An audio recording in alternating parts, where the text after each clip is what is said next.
لكن في هذه الاوقات صافرة نادي رامر الدولة وفرحة للزهرة. مليون مبروك، حلم الصعود الذي تحقق، حلم الصعود الذي حققوه في لقاء اليوم امام سيدي غازي. الزهرة تظهر في لقاء اليوم بمشهد ولا اجمل ولا احلى. هنا الصعود ياتي للقسم الثالث. الفرحة التي حضرت لابناء الزهرة حلم تحقق في هذه الاوقات، حلم بحثوا عنه كثيرا. رفاق جمال والنحاس بدأوها بصافرة نادي رامر الدولة. حكم اللقاء اللي بدأ 90 دقيقة امل الانتصار كان متواجد، كان حاضر بكل تأكيد. فرحة الزهرة التي لا يشهد لها وصف، التي لا يأتي لها وصف بكل تأكيد. مليون مبروك احمد غالي المدير الفني ومجلس ادارته ولاعيبته بكل تأكيد.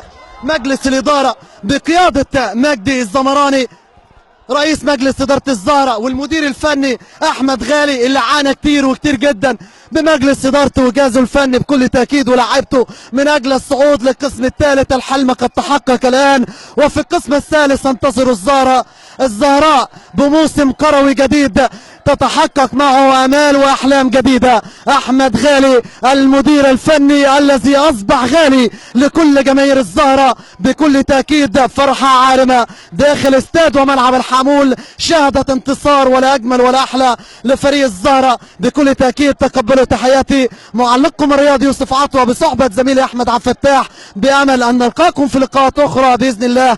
فسلام من الله عليكم ورحمته وبركاته.